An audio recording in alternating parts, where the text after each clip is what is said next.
Tenemos aquí una comunicación entre las válvulas, entre la aurícula, la aurícula derecha y el ventrículo, perdón, la aurícula derecha y el ventrículo derecho, que son unas válvulas. Una válvula como tal. ¿Recuerdan cómo se llama esa válvula? La válvula tricúspide.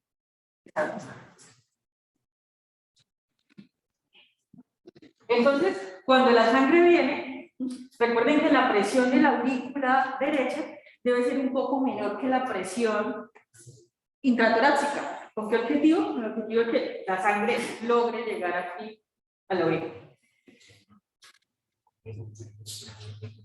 Cuando la aurícula entonces se empieza a llenar, la presión de la aurícula va aumentando. Y entonces se va haciendo un poco mayor que la presión que hay aquí en el ventrículo. Cuando esa presión, la presión de la aurícula, es mayor que la del ventrículo, la válvula tricúspide se abre. Y por solo efecto de gravedad, habíamos dicho que el 80% de la sangre caía y llenaba el ventrículo. A eso se llama contracción isovolumétrica. ¿Listo? Ya cuando se llenó por gravedad, entonces la aurícula se contrae. Contracción se llama, cuando hablemos de contracción, vamos a referirnos como sístole. ¿Vale?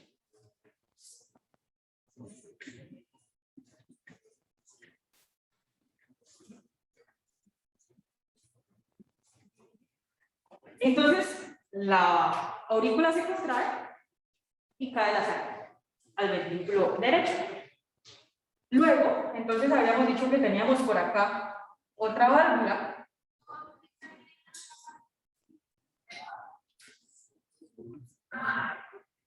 Entonces el ventrículo ya se ha llenado y la presión del ventrículo empieza a aumentar. Cuando esa presión supera la presión aquí de esta válvula, de la arteria pulmonar, esa válvula se abre y la sangre fluye hacia el pulmón.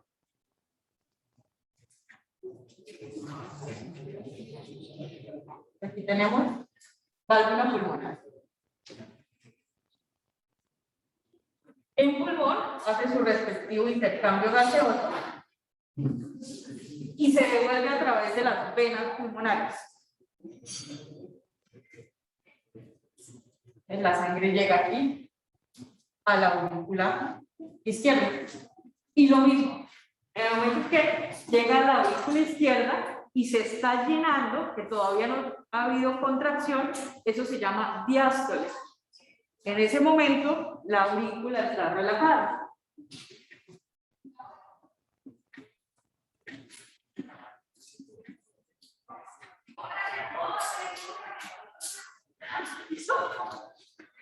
Entonces, la aurícula se llena, la presión va aumentando, la momento que aumenta, se abre aquí otra válvula.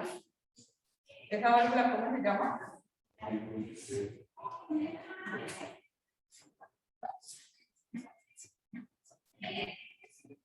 Y lo mismo, entonces empieza un periodo de diástole ventricular. Ya abrió la válvula, por efecto de gravedad, el 80% de la sangre cae al ventrículo izquierdo.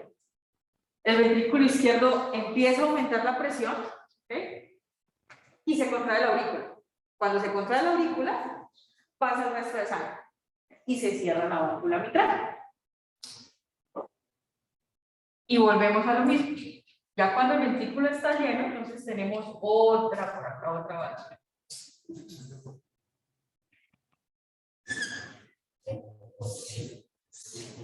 Que es la válvula aórtica.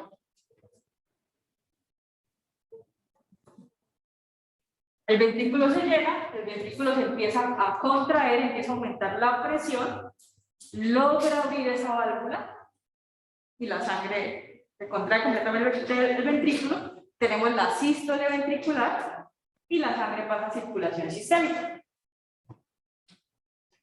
La fuerza que debe hacer este ventrículo izquierdo, para lograr eyectar toda la sangre, y para lograr vencer la resistencia aórtica es lo que nosotros llamamos poscarga. ¿Listo? Ok. Habíamos dicho que gasto cardíaco era volumen sistólico por frecuencia cardíaca. Ayer decíamos que el volumen sistólico depende de cuánto llega aquí a la aurícula derecha, es decir, del retorno venoso, y depende también de la fuerza de contracción del ventrículo izquierdo. Habíamos dicho que la fuerza de contracción está dada por el sistema nervioso autónomo, especialmente por la rama simpática con receptores beta 1 por acción de noradrenalina.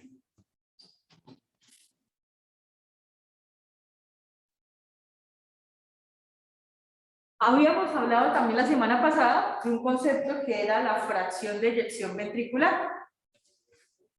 Entonces decíamos que la FEBI en la clínica decimos que es normal si tenemos una FEBI del 60%. Pero imagínense que esto es muy relativo. Esa FEBI quiere decir que cuál es la fracción de sangre que expulsa aquí este ventrículo. Si nosotros calculamos el gasto cardíaco, generalmente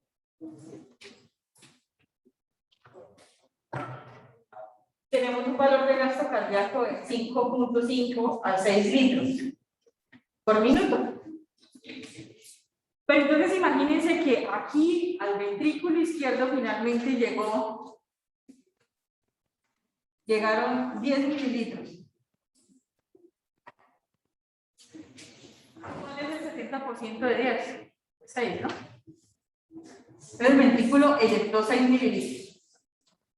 Si nosotros miramos la FEBI, estamos diciendo que ese paciente tiene una FEBI adecuada. ¿Pero el gasto cardíaco será el adecuado? No, ¿cierto? Entonces, es importante que ustedes revisen siempre, cuando tengan a su paciente, fisioterapia, generalmente los pacientes que tienen posinfarto, a veces se les hace rehabilitación cardíaca. Y entonces el cardiólogo envía un informe y dice FEBI. Pero es importante que con la FEBI vaya acompañado de los volúmenes y que usted esté pendiente cuando esté haciendo la rehabilitación cardíaca de su paciente de los diferentes signos y síntomas que pueden dar razón a hipoperfusión. ¿Sí? Frecuencia cardíaca elevada, diaforesis, mareo, sudoración, piel seca, piel fría. Eso para fisioterapia. Para enfermería, entonces, los pacientes con FEBIs reducidas son pacientes cardiópatas y hay medicamentos que alteran la FEBI, o cuando uno va a administrar medicamentos con determinado volumen de líquido, uno debe tener en cuenta eso.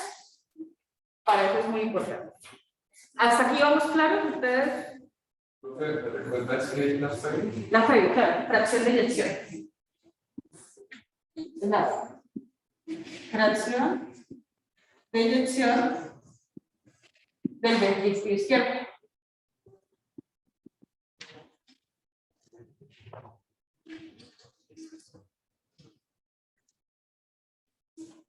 Chicos virtuales, ¿bien? Sí, profe. Casi no está el tablero, pero sí. Okay.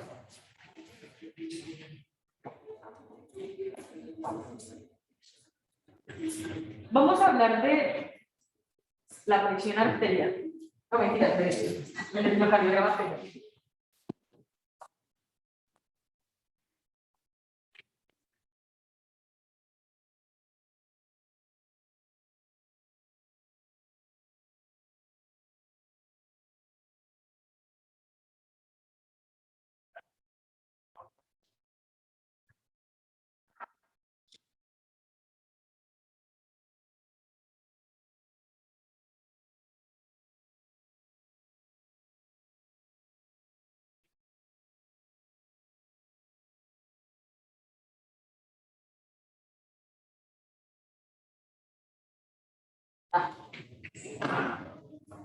Entonces el corazón tiene unas células marcapasos. ¿Qué es una célula marcapasos? Que es capaz de, tiene automatismo, es capaz de mandar impulsos, desarrollar potenciales de acción. Recuerden, potencial de acción, entonces tenemos tiempo, milivoltios,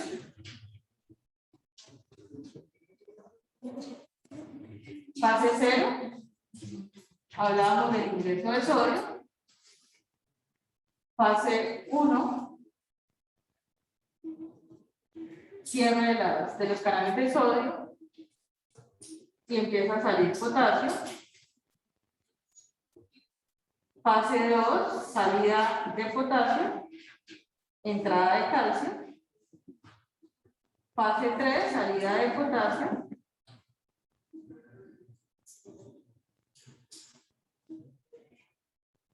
Fase 2, salida de potasio. Fase 3, salida de potasio.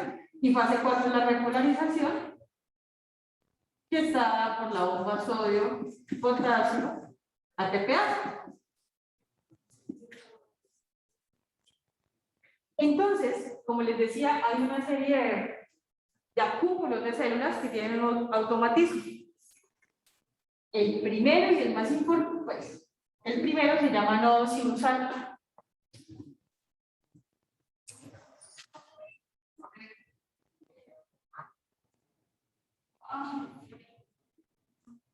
El nodo sinusal, las células de ese nodo son capaces de despolarizarse entre 80 y 100 veces por minuto.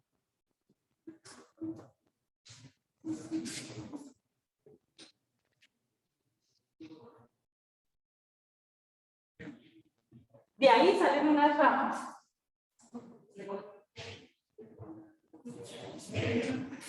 Y tenemos otro grupo de células.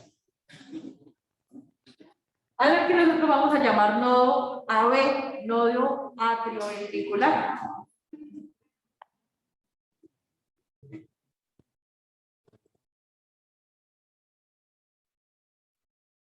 Después de eso tenemos otras células que forman la inervación del tabique interventricular y luego el haz de His.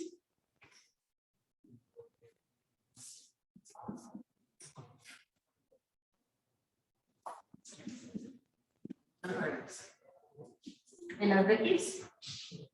Ahora, olvidé decirles, el nodo AB es capaz de despolarizarse entre 50 y 60 veces por minuto.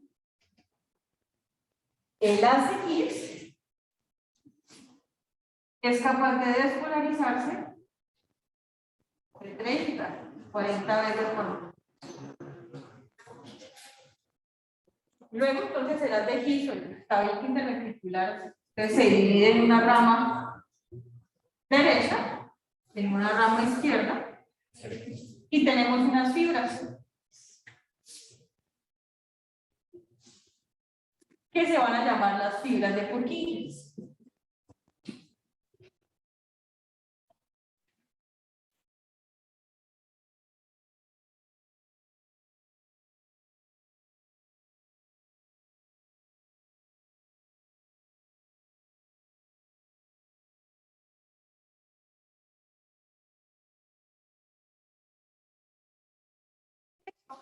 Profe, Dime, cuando se divide ¿es en el haz de His o antes de llegar allí? en el haz de His. Listo, gracias. Esto que les acabo de dibujar es el sistema eléctrico cardíaco.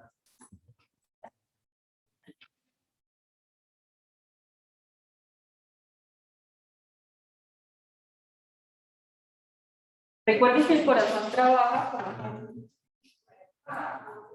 tiene propiedades excitatorias, se despolariza mucho. Entonces necesitamos información, ¿sí? Que la información viaje de las aurículas a los ventrículos, la parte anterior y la parte posterior. ¿Cuál va a ser el resultado de ese potencial de acción? La contracción. o de aurículas o de ventrículos. Si hay contracción, tenemos paso de sangre, vencimiento de presiones y paso de sangre por todas las diferentes áreas. Entonces les voy a dibujar cómo se despolariza el orden de despolarización.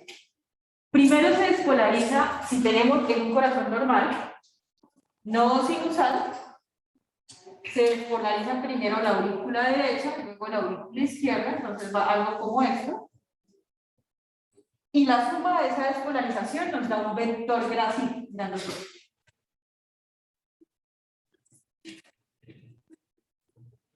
Luego, del nodo AB, tenemos la despolarización del tabique y luego la despolarización de la pared, de la pared anterior y por último de la pared posterior.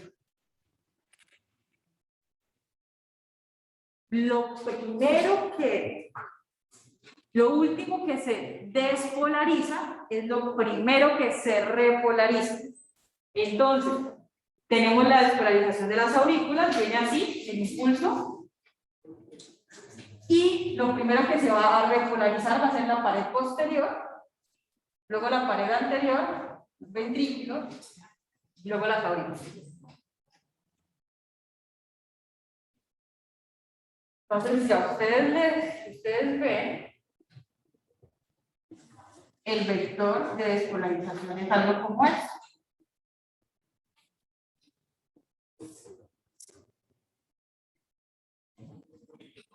El vector más grande es el vector de la B a las paredes de los ventrículos, y luego tenemos un vector chiquitico que es la despolarización de la pared.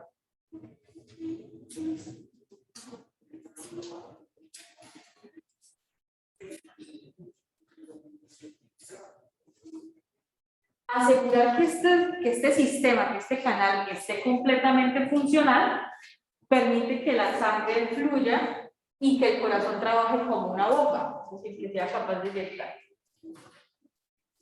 Es probable que en algunas situaciones el nodo sinusal se enferme. Si el nodo sinusal se enferma, el que va a comandar la despolarización va a ser el nodo AB.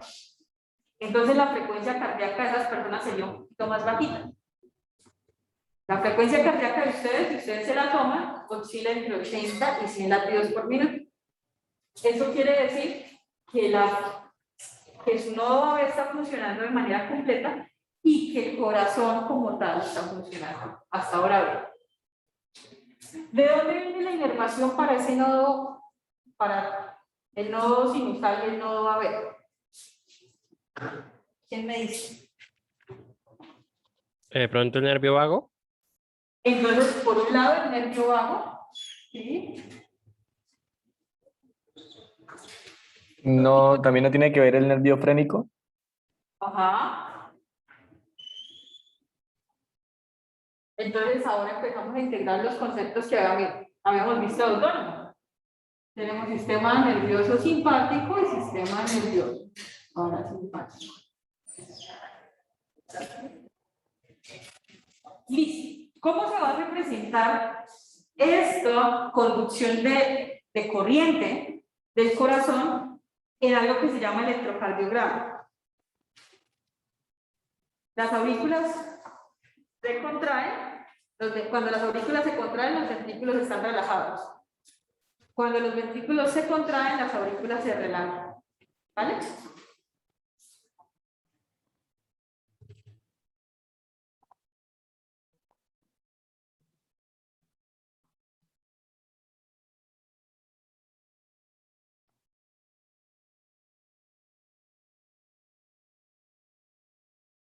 Entonces, ¿qué es lo primero que se debe contraer?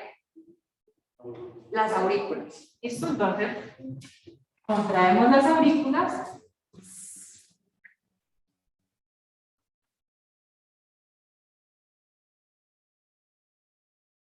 Cuando las aurículas se contraen, primero se contrae la aurícula derecha, luego la izquierda, pero deben contraerse con la misma fuerza. ¿Sí? Es decir, todas las células de esa masa muscular hacen esto, se contraen, y entonces vamos a tener una suma de potenciales muy grande.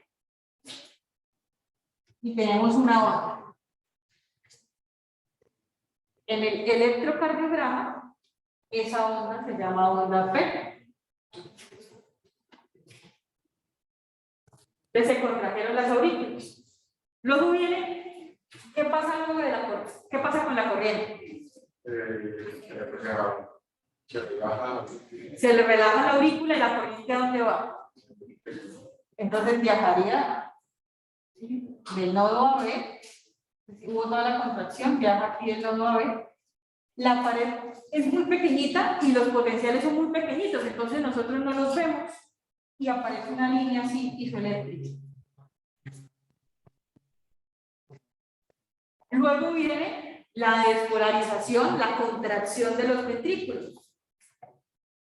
Entonces, primero se despolariza el tabique. Y es una onda pequeñita que va hacia abajo. Luego tenemos la despolarización de toda la pared del ventrículo.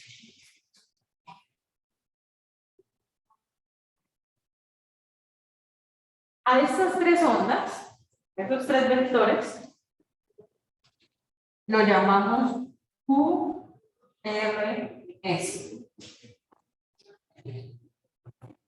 De manera general, cuando ustedes les digan qué es el QRS, ustedes pueden afirmar que es la contracción de los ventrículos.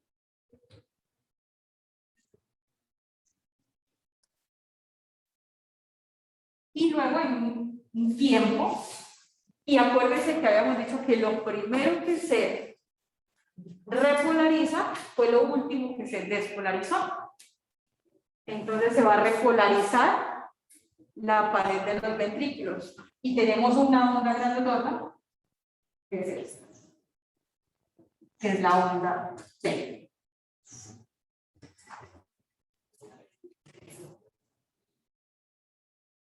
Hay algo que uno nunca le menciona. Antes de seguir, ¿hasta aquí vamos claros? ¿Sí? ¿Sean virtuales?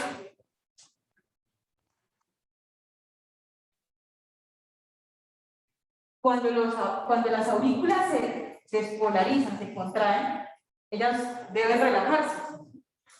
Como son más pequeñitas que los ventrículos, nosotros no vemos la repolarización de ellas. Pero la repolarización de las aurículas está aquí también, del QRS.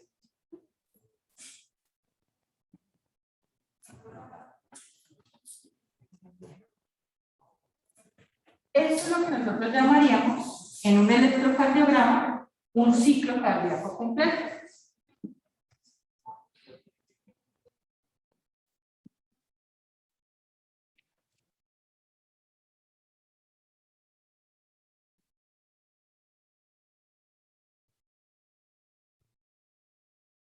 Entonces, en el electrocardiograma tenemos ondas, segmentos y periodos.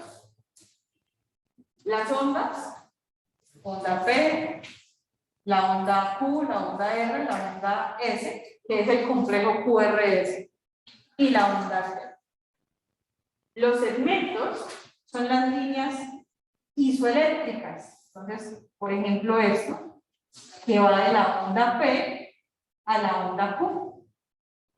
O a veces nosotros lo simplificamos como segmento PR.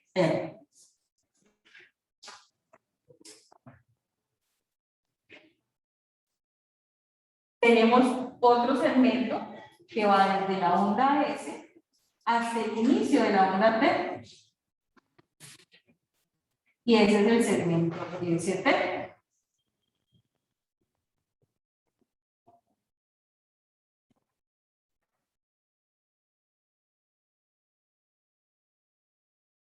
Los intervalos van desde los picos de las ondas. Entonces podemos tener un intervalo PR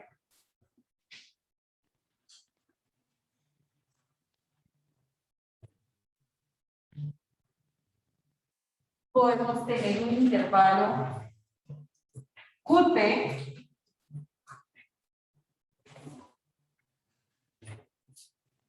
o incluso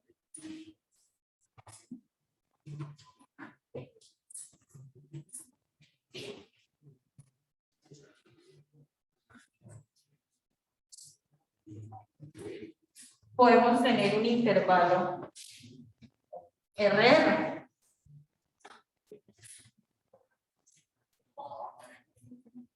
¿Por qué es importante esto? El electrocardiograma es el registro de la suma de los potenciales de acción compuestos del músculo cardíaco. ¿Ustedes recuerdan? El potencial de acción siempre va en función del tiempo. Entonces, la despolarización de las aurículas debe durar determinada cantidad de tiempo. Si se demora más, ¿qué pasaría? ¿Qué creen ustedes que pasaría? Es, por ejemplo, vamos a representarlo gráficamente, una onda P como esto. Mirad, esto es tiempo. ¿Cómo? Puede ser un infarto, no le pongamos etiquetas. Pongámosle, ¿qué pasaría fisiológicamente? Como que no estaría la acción de repolarizar. Y no tenía la acción para que. Perfecto. Habría una demora en la contracción. Si hay una demora en la contracción, ¿qué pasa con la sangre? Pues la sangre va a quedarse ahí, no vamos a vencer la resistencia de las válvulas. Entonces, cada uno de estos componentes del electrocardiograma relacionado con el ciclo cardíaco tienen una duración puntual. Si nosotros encontramos en algunas situaciones patológicas segmentos, por ejemplo, QT, que es la despolarización y la repolarización ventricular, muy grandes, podemos decir que la contracción del ventrículo se está demorando mucho y que por lo tanto la repolarización también se estaría demorando mucho. Por lo tanto, la capacidad de inyectar la sangre pues no va a estar. ¿Hasta aquí vamos bien?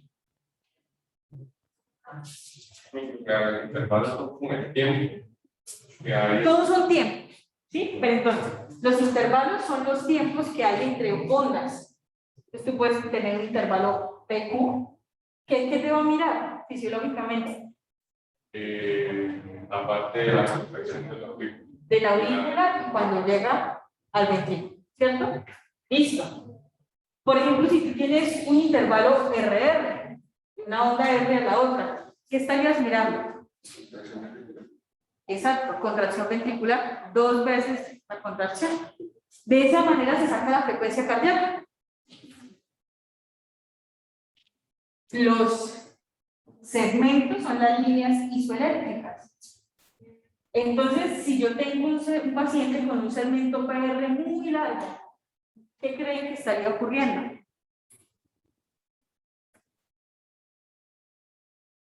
¿Se demoraría en generar la contracción ventricular? Perfecto, exacto. Habría por aquí algo que está estorbándonos, que está haciéndonos, que nos está bloqueando el paso de esa corriente de los ventrículos. Entonces se demora un poquito más. ¿Sí? Eso se llaman bloqueos cardíacos. Y generalmente se ven aquí en este segmento PR. ¿Sí?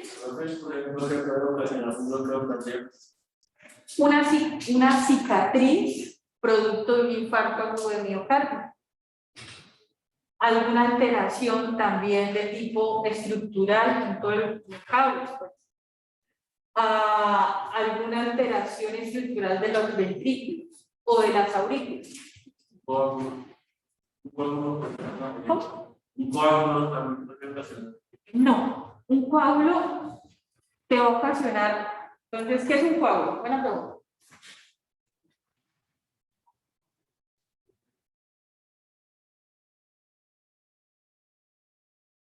Entonces, recuerden que el corazón está irrigado. ¿Sí? Tenemos todo el sistema coronario. Podemos tener varias cosas. Sistema coronario con un coagulito. Y entonces, ¿qué va a pasar si se tapa ese sistema? Imagínense que esta es la arteria coronaria descendente anterior.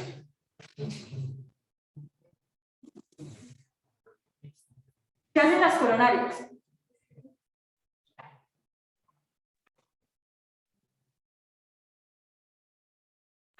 Tengo el tabique intraventricular.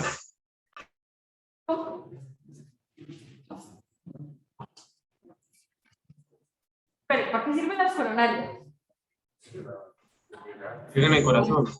Irrigan el corazón. Si no hay sangre en un músculo, acuérdense que el corazón es un músculo. ¿Qué pasa? No le llega oxígeno. No le llega oxígeno, y si no llega oxígeno, ¿qué pasa? Se mueve. Así de fácil. Entonces, ahora sí, tenemos la coronaria, ¿vale? La coronaria se tapó, aquí es un coágulo, un trombo ahí, tenemos algo que no deja que la sangre fluya. Este pedazo probablemente del corazón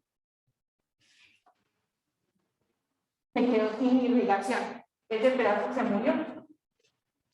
Pues es muy fácil, ¿vale?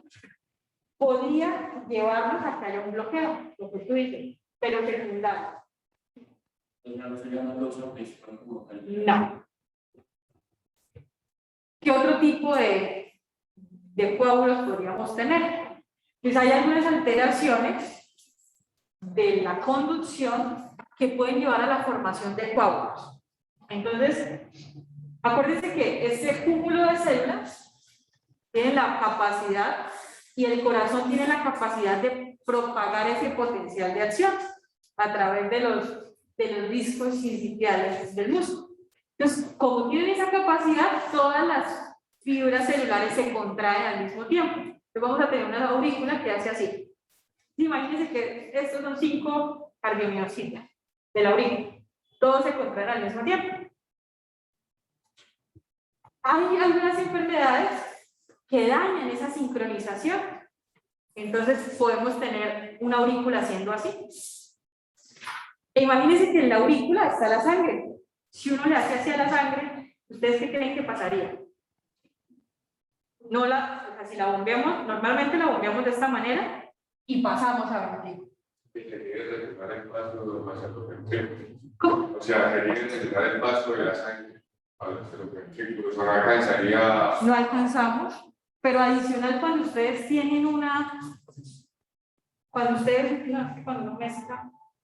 cuando uno no mezcla bien, ustedes han echado leche en polvo, ya en grumos. Eso pasa con las aurículas. Entonces, cuando las aurículas o los ventrículos no están adecuadamente, no se contraen de manera adecuada, entonces hacen esto, se forman coágulos. Esta falla en la sincronización se llama fibrilación. Entonces se forman coágulos, y un coágulo puede hacer lo siguiente. Puede viajar por todo el sistema normal, llegamos aquí y llega aquí a pulmón. Y en pulmón se queda pegado en lo último de la arteria y forma algo que se llama un trombo. Embolismo. Y eso puede controlar Por la presión que ejerce. Eso es una de las cosas que pueden ocurrir. Pero otra cosa es que, como pues aumenta todo el proceso de flujo, la presión aumenta aquí en la aurícula, pero no es capaz de vencer eso, y hay un retorno de esa sangre. Y entonces ese coágulo puede viajar a otros lugares. Tipo cerebro. Y tenemos los llamados ACV. Entonces, o sea, el vínculo de la fibrilación, o sea, cuando se revela el paciente está fibrilando, ¿Es esto? Sí. O sea, cuando el paciente fibrila, y es muy que se interna No. Principalmente cuando hay fibrilación auricular. ¿Sí? ¿Por qué cuando hay fibrilación auricular? Porque estamos aquí diciendo que el nodo sinusal no está sirviendo. ¿Sí? No sirve adecuadamente. ¿Y quién pasa a comandar? el nodo va a haber. Entonces, pero ¿qué pasa? Y los ventrículos siguen funcionando. Si hubiese una fibrilación de tipo ventricular, ¿qué pasa? Los ventrículos hacen esto y no se eyecta sangre. Si no se eyecta sangre, ¿qué pasa con el resto de órganos? Bueno, entonces, fibrilación ventricular es un paro cardíaco, básicamente. En clínica lo manejamos como paro cardíaco. Entonces, retomamos. Cada parte del ciclo cardíaco tiene una determinada duración. Entonces, aquí en la P tenemos un potencial de acción auricular. En el QRS tenemos otro potencial de acción, una suma de potenciales, ¿no? Ventriculares. Y tienen una duración. Es importante que esa duración se cumpla. Si la duración no se cumple, pues entonces vamos a tener alteración de todo el proceso fisiológico cardiovascular.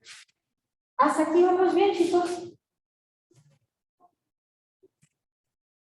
¿Virtuales? Sí, profesora. Entonces, la frecuencia cardíaca, aquí básicamente estaríamos hablando de la frecuencia cardíaca, se compensa, y los volúmenes se compensan con la presión arterial. Todo es un todo, básicamente. Entonces, voy a cambiar de diapositiva.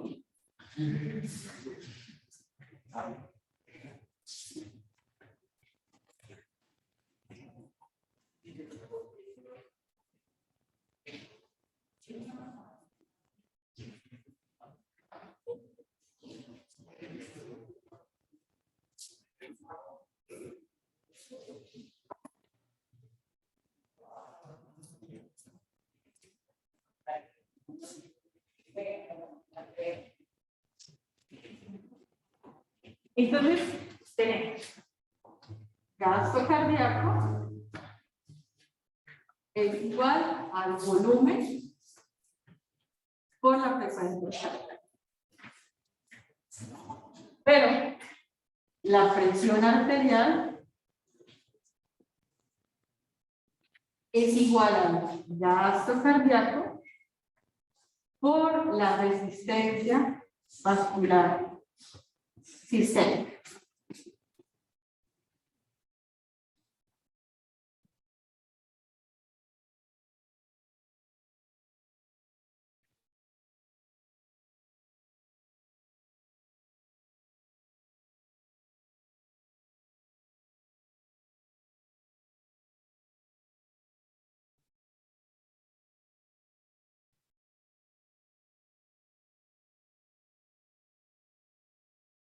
Entonces, ¿qué es presión? En biofísica se define como la presión es igual al flujo por la resistencia. Entonces, y son directamente proporcionales. ¿Qué quiere decir? Que si yo tengo mucho flujo, la presión va a aumentar. Si la resistencia es mucha, a ese flujo, la presión aumenta. Presión es la fuerza que ejerce un flujo sobre la estructura que le contiene. Si hablamos de presión arterial, estamos diciendo la sangre. ¿Presión de quién? De las arterias. El sistema vascular, entonces tenemos aorta dentro de arterias. Tenemos otras arterias más pequeñas, arteriales. Y otros que siguen capilares. De venas. Las venas cava. Las venas más pequeñas. Son vénulas. Y aquí llegan los capilares también. Las arteriolas son las que tienen mayor músculo liso.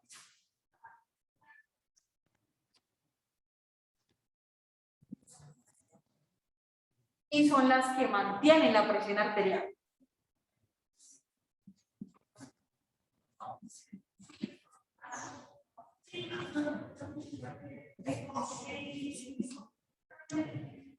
Las venas son vasos que tienen la capacidad de distenderse.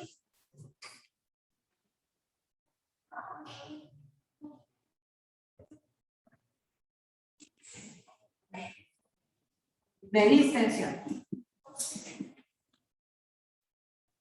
Entonces a eso se le llaman vasos de gran capacitancia. Ellas se pueden llenar mucho.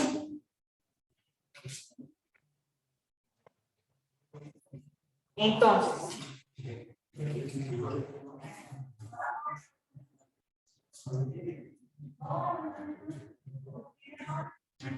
¿quién regula la presión arterial? Tenemos un sistema, en el sistema del dibujo que les hice, un sistema con un eje neuronal que va al corazón, que va a glándulas suprarrenales, que va a riñones, a hígado.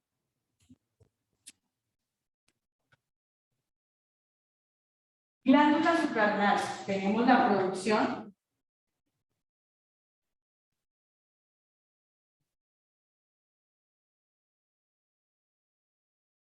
de sustancias como las catecolaminas.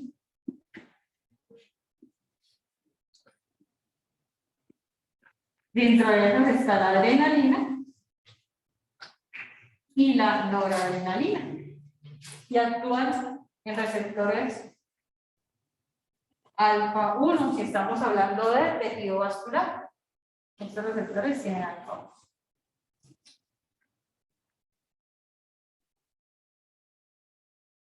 El riñón actúa liberando o inhibiendo la liberación de una hormona que se llama renina.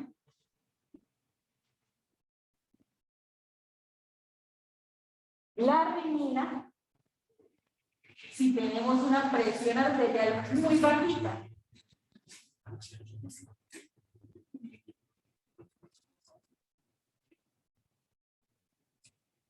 la renina se libera, entonces el cerebro manda información directamente al riñón y entonces se libera renina.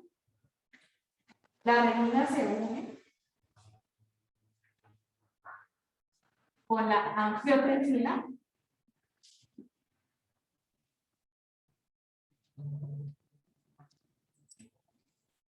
con el angiotensinógeno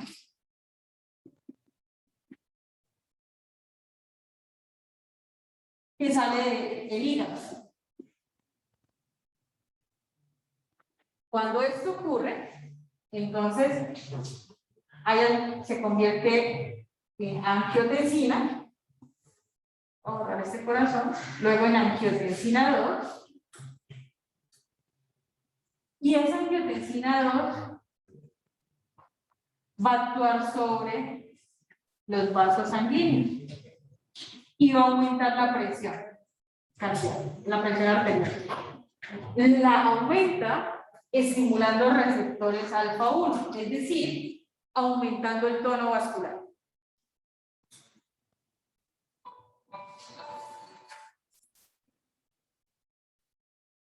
Por otro lado, aparece otro actor que es la aldosterona.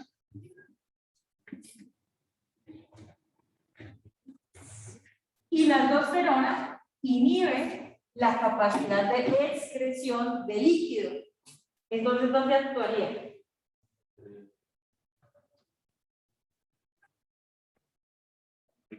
En el riñón. Entonces, aquí.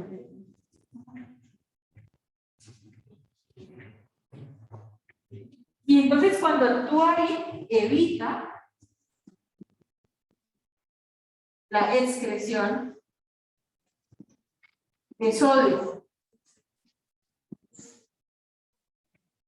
Y donde hay sodio, hay agua. Entonces no se elimina agua.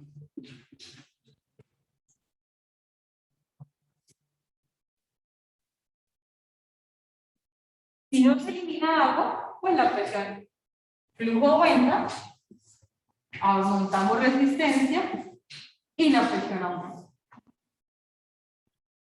Pero ¿quiénes son los que mandan información de que la presión arterial está disminuida? ¿Quiénes creen ustedes?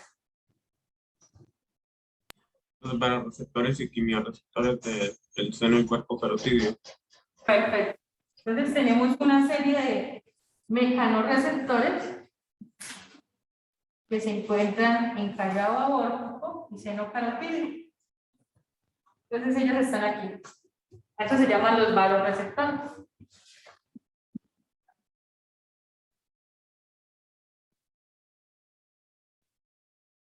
Entonces imagínense que, por ejemplo, una arteria, pero aórtica, y la sangre, el flujo de sangre disminuye. Si el flujo disminuye, la presión disminuye. Entonces, ¿cuál va a ser el primer mecanismo de regulación? Se envía la información y el primer mecanismo va a ser evitar que ese gasto cardíaco, que es volumen sistólico por frecuencia, ¿sí?, se caiga. Entonces, ¿qué va a hacer el corazón?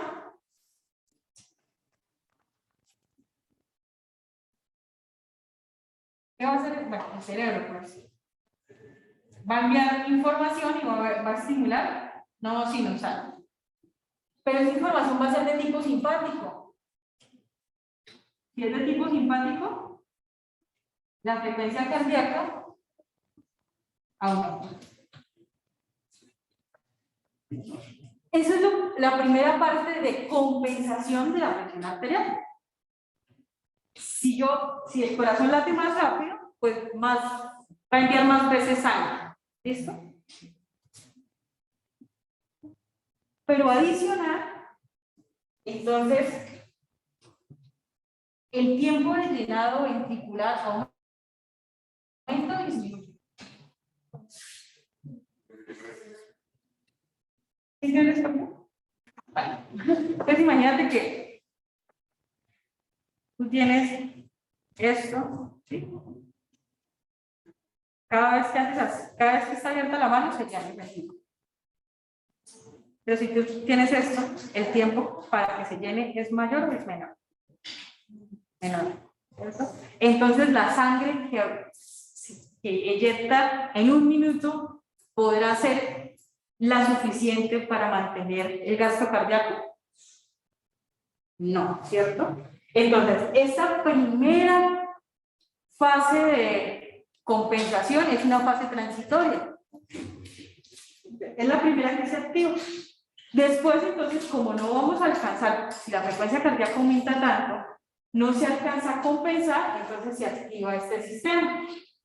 Es el sistema renina, angiotensina, aldosterona. Se evita la excreción de sal, no se elimina agua y aumenta la resistencia vascular. Si aumenta la resistencia vascular, entonces, ¿qué va a pasar con ese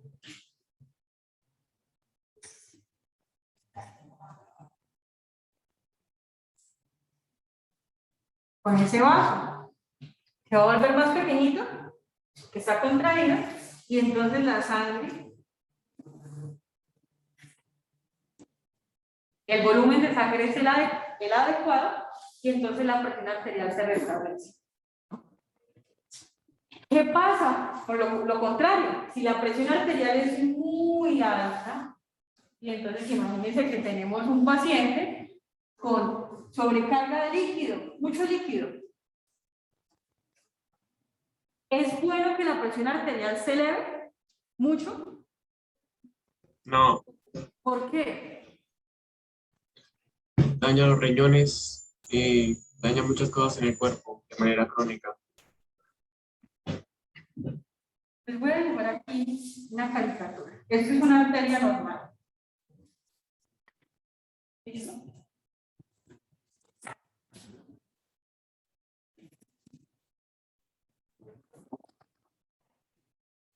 Esto es una arteria con hipertensión arterial. Todo esto es músculo liso. ¿Por qué arteria cabe más sangre? Por esta. Si tenemos una arteria paciente con hipertensión arterial, la perfusión, es decir, la sangre que llega a lo último de los órganos, no va a ser adecuada. Es la perfusión disminuye. La presión puede aumentar por la resistencia o por el flujo. Si tenemos un paciente que tiene mucho flujo, ¿qué va a hacer? ¿Cuál va a ser el efecto? Bueno, entonces necesitamos sacar flujo. Si sacamos flujo, la presión cae. Entonces, ¿qué ocurre? Se inhibe el sistema renina-angiotensina-aldosterona y se inhibe aquí una hormona que se llama la hormona antidiurética. Si esa hormona se inhibe, entonces los riñones van a empezar a eliminar sodio, van a dejar de retener sodio y van a eliminar agua. Entonces el flujo disminuye y la presión arterial también disminuye. ¿Eso está claro? ¿Ustedes? ¿Otro?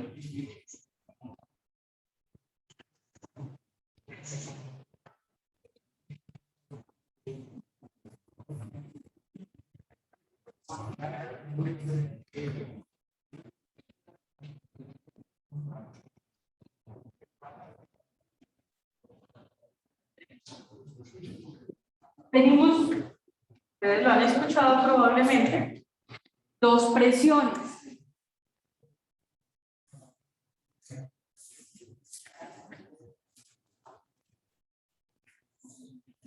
Tenemos la presión arterial sistólica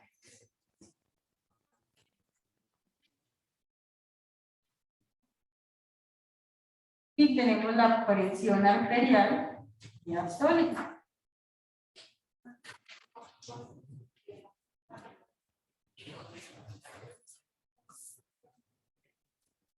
Y tenemos algo que se llama PAN, que es la presión arterial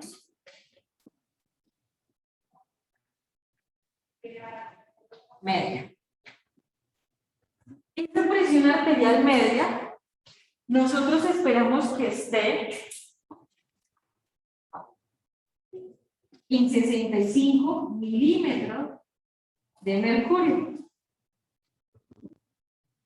Y significa la presión necesaria que debe tener el sistema cardiovascular para poder asegurar que la sangre llegue al último órgano, con la adecuada presión al último órgano.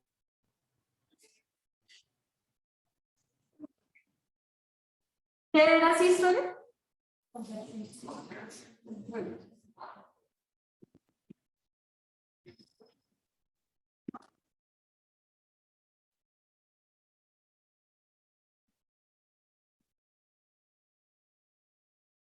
La presión sistólica nos indica la fuerza que está ejerciendo el flujo cuando el corazón, cuando su ventrículo se contrae. ¿Necesitamos más fuerza en esa? ¿Necesitamos más fuerza cuando el ventrículo se contrae o cuando está relajado? Cuando se contrae. Por lo tanto, la presión sistólica es un poquito mayor que la presión diastólica. En personas jóvenes, sanas, esperamos que esta presión esté por debajo de 120 milímetros de mercurio.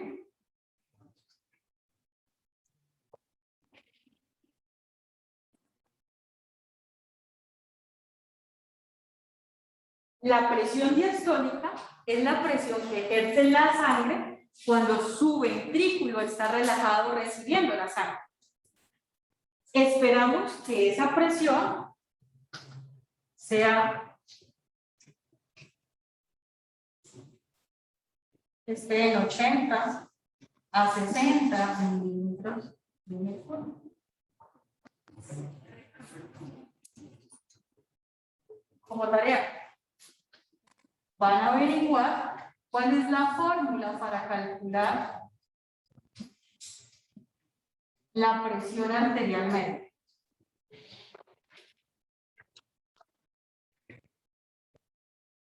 Es por eso, por estas dos presiones, que ustedes escuchan que tenemos pacientes con presión de 120, 80. O pacientes con presiones de 140, 90. Es muy peligroso que los pacientes presenten elevaciones de la presión arterial cuando se encuentran en diástole, porque se supone que es cuando el ventrículo debe estar relajado. Y lo contrario, un ventrículo que tiene una alta presión.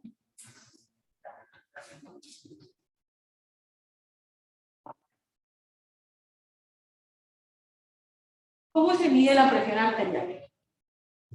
¿Hasta esto lo entendimos?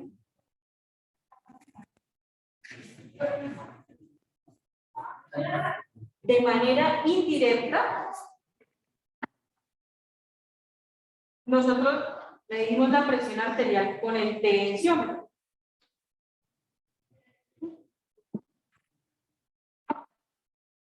Entonces, ustedes han visto que tienen al paciente, y este es el brazo, y al paciente se le pone un brazalete, ¿cierto?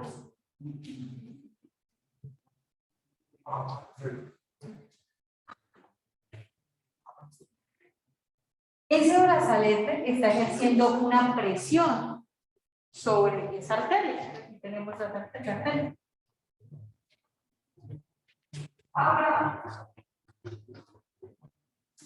Hay algo que se llama el número de Reynolds.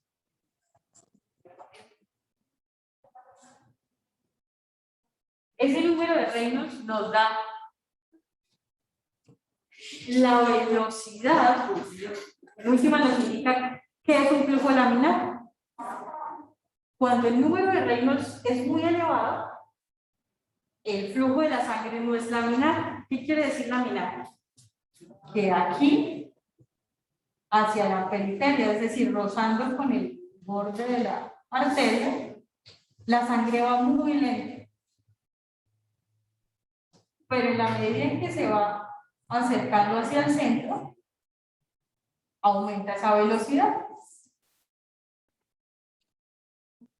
Si el flujo es laminar, el endotelio vascular, el endotelio de esa arteria, es íntegro y no debemos escuchar ruido. Cuando nosotros ponemos el brazalete en nuestro paciente, nosotros inflamos ese brazalete, ponemos presión. La presión que ejercemos cierra la arteria. Entonces, la cierra. Entonces ya no hay flujo. Por eso cuando vamos a tomar la presión, ponemos el brazalete, insuflamos y tomamos el pulso y no sentimos pulso. ¿Por qué no hay pulso? Pues porque cerramos con el brazalete. Una vez nosotros ya no sentimos pulso, insuflamos otra vez y luego soltamos.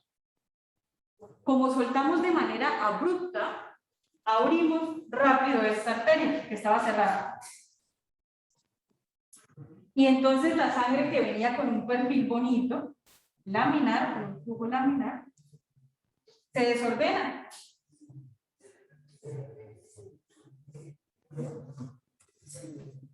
Y golpea las paredes.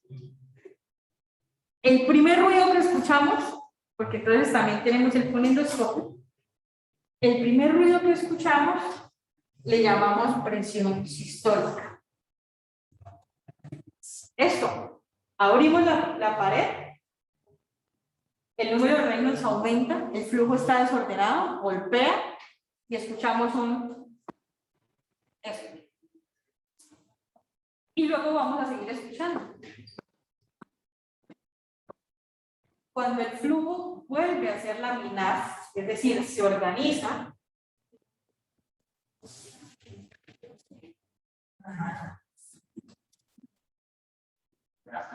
nosotros dejamos de escuchar. A eso lo vamos a llamar presión diastólica.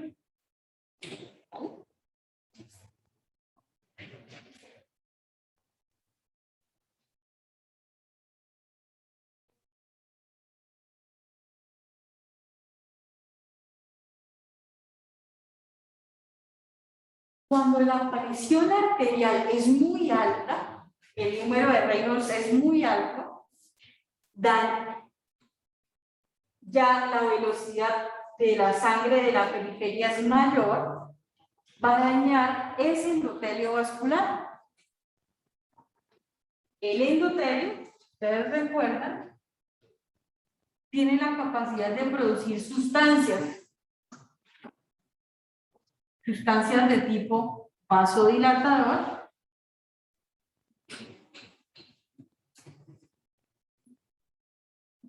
sustancias inflamatorias,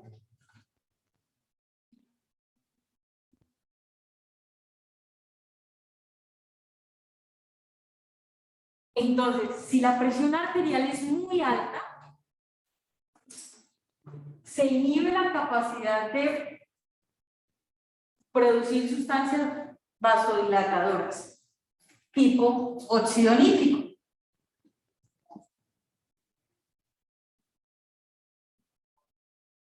Pero adicional, se aumenta la capacidad de producir sustancias inflamatorias, tipo interleuquinas, citocinas, y adicional tiene la capacidad de llamar células de respuesta inmune. Leucocitos y llama plaquetas, porque es como si hubiera alguna lesión. Las personas con presión arterial elevada tienen un proceso inflamatorio crónico que hace que la capacidad que tienen esas arterias de relajarse no ocurra, porque no hay liberación de óxido nítrico. Y adicional va a ser un endotelio que está con alta llegada de plaquetas, y las plaquetas forman coágulos, trombos. Adicional se acumulan otro componente de células de respuesta inflamatoria y se tapa esa arteria. Por eso las personas con hipertensión tienen mayor riesgo de presentar ruptura de esas arterias. Cuando se presenta ruptura de esas arterias, tenemos los ACV, que son los accidentes cerebrovasculares,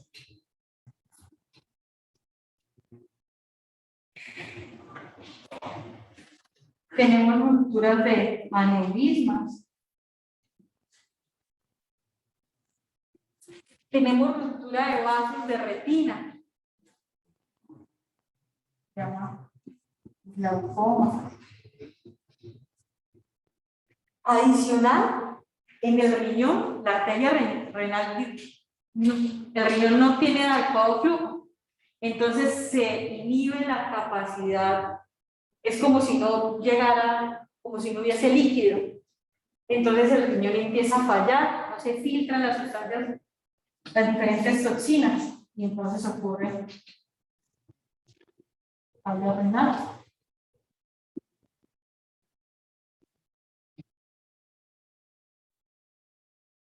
Estas son las principales complicaciones. Hasta aquí, ¿preguntas? ¿No? relación que cuando el flujo laminar es muy elevado, va a hacer que esos, o sea, que el endotelio se dañe y se inhiba la producción de, o sea, la acción de los vasodilatadores. Y de esa manera, pues, o sea, como tiene llegada de leucocitos, plaquetas, pues generaría el cúmulo de plaquetas. Ujú. Pero no es cuando el flujo laminar es muy alto, es cuando el flujo laminar se pierde. ¿Sí? Hablamos de qué es alto, el número de Reynolds, que eso es un indicador físico. ¿Vale? Pero es cuando el flujo laminar se pierde, entonces empieza a haber una lesión de ese endotelio. Sistema cardiovascular está íntimamente relacionado con sistema nervioso autónomo. Manejamos flujos, manejamos frecuencias de despolarización. Esas frecuencias de despolarización están dadas por sistema simpático o parasimpático y se regula a partir de esos sistemas. Presión arterial también está regulado por sistema autónomo, como también por un sistema renal y un sistema y función a nivel de sistema hepático.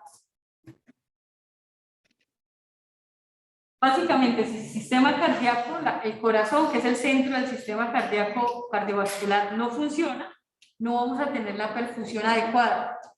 Un órgano que no tiene una perfusión adecuada es un órgano que va a morir. Recuerden que hablábamos la semana pasada de unos órganos blancos: cerebro, corazón, riñón y ojos.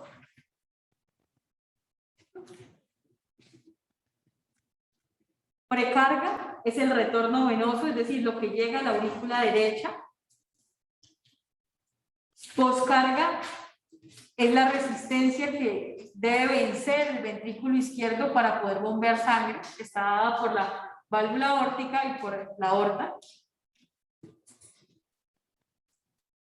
Tenemos de ciclo cardíaco sístole, diástole, sístole, contracción auricular y ventricular, y diástole, el recibimiento de esa sangre, la relajación de esas cámaras.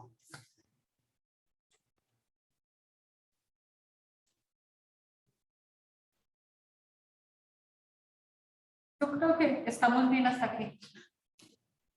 ¿Tienen alguna duda, chicos? Chicos virtuales, ¿dudas?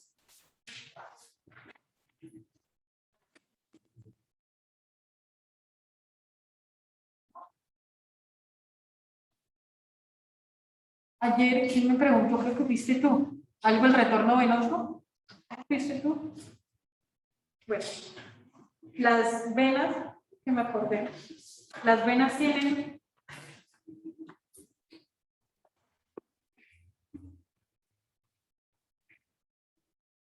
unas válvulas.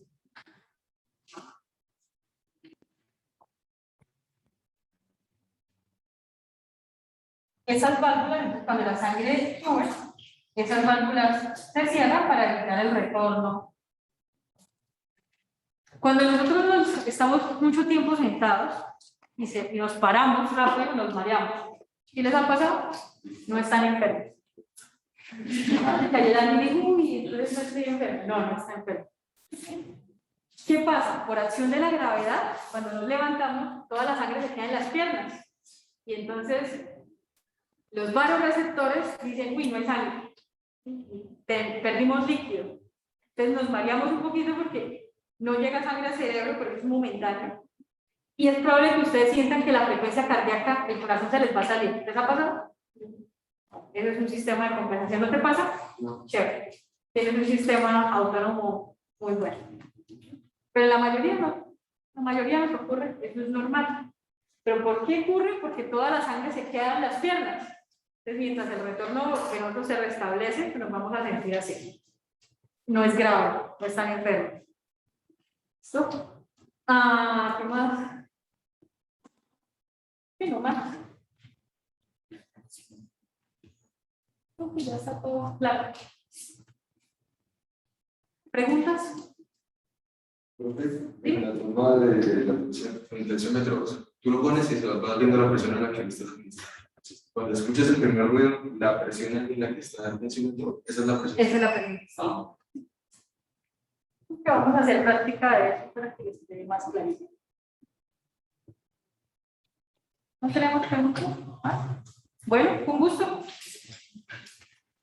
Chicos virtuales, un gusto. Gracias, profe. Gracias, profe. Hasta luego.